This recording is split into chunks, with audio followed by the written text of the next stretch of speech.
My name is Akaras. So I know quite a bit about real estate because I've been in this business for 25 years in 3 different countries, and Akaras knows everything about blockchain, alright? So if you have some question about blockchain, he knows that stuff.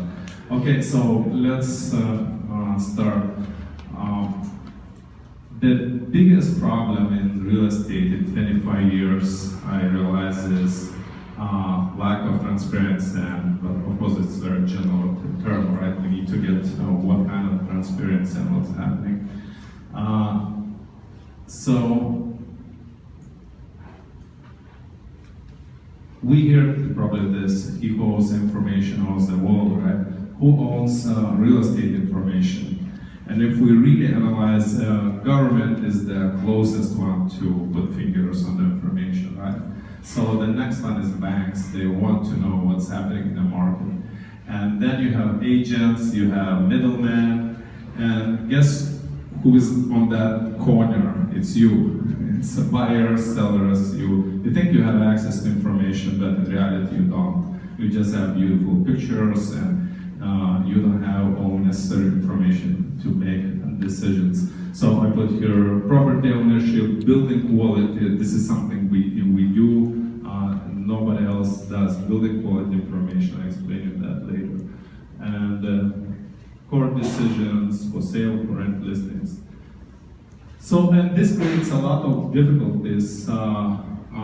This is what I witnessed myself in 3 countries, 25 years, lost lives. I saw many people being killed for that purpose to possess real estate. And for some, it's not that dramatic, it's just lost time, lost money. You know, we all sometimes do something, okay? And fraud and crime. By the way, I want to test a little bit if I'm addressing the right audience.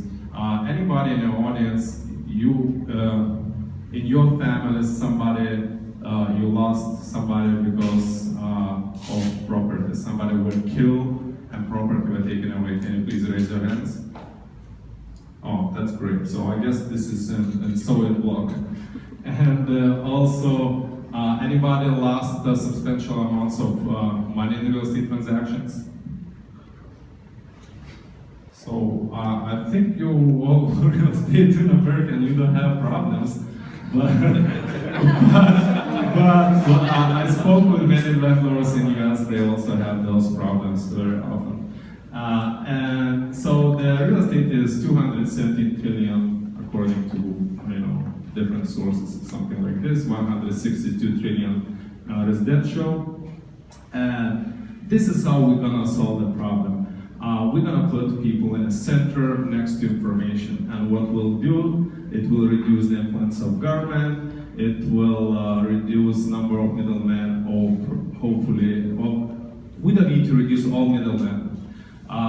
Some of them are really great, okay? And also quality information. Once you put people close to information, they show that they can really handle information good themselves. And so, because I have only 1 minute, I'm gonna skip all this explanation. But basically, people start benefiting much better when you give control to people of information. And talk is cheap, right? We all can claim that we can do big things. So what we did a little experiment in Lithuania. In small town, we were able to acquire 100% listings and 100% sales were happening through our platform. I just want to make sure it's on centralized platform, not blockchain. Okay, so we were really happy about this, and customers happy, and some real estate agents had to leave business. They didn't have to do this, but they chose to leave. And this is our vision, an honest, transparent real estate platform for all the countries. And this is our mission, bring real estate back to people. And how we're gonna do this from country to country. And this is our business model, like most real estate platforms. And we looking for $1 million investment. Money is needed to do MVP and do ICO, where we aiming to raise $1 million.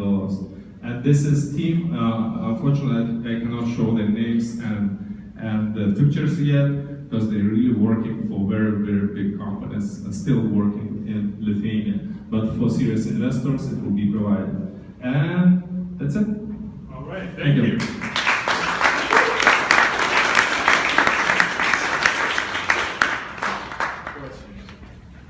I have a question about the titling process. I don't know how it is in Lithuania, but in Mexico it's rather complicated. And public record, how do you make sure that you can access that and put it on your blockchain, or how do you handle that process in more complicated scenarios than perhaps the US? This is not our primary focus. You probably heard about Profi. They claim they're focusing on handling that titling things. We focus more on quality of listings and as like to provide 10 times more information than you actually get now. So there is much more information to be provided than average customer believes he can get. But so we more focusing on providing high quality listing information on platform, not taking care of titles. So not the closing process, just the information gap. Mostly, yeah, information quality, and of course, once you have quality information in a center, you can start doing a lot of things, right? Like we acquired this 100% traction, 100%. I spoke yesterday with a Zillow lead technician. He said this is impossible. I said we did that. So. How do you enforce people to put the information into the blockchain? Can I clarify the question? Force people to put information into this blockchain. You're saying information is key, the blockchain is going to give transparency to that, but if somebody dies in the house, they may not want to tell, and no one will want to mention that, and not want to put that information in. You need to incentivize people. We created, we use different techniques, but usually people, they, just give you one example, one agent, new agent come on our platform, and she sold 6 apartments in the first month. 4 of those apartments she sold using Facebook. It's very interesting, right? So people share information, they're looking for the ways to share, to help each other, but unfortunately, even real estate platforms, they benefit more when there is some unclear information. The platforms, especially in Lithuania, they make more money if they do not provide information. They have very well advertised place, and then you need to fight for the top positions.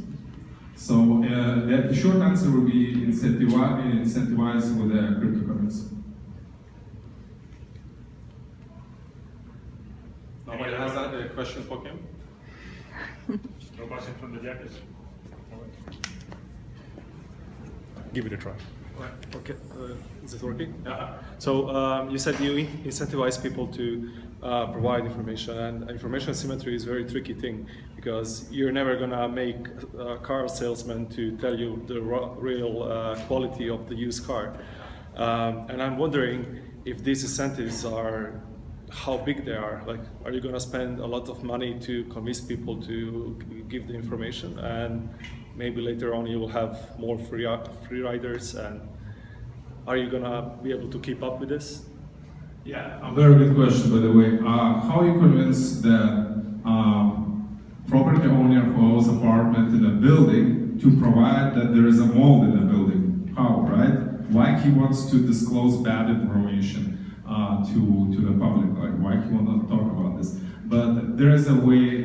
First of all, there is a lot of public information you can already access. You just need to bring it in and show it people.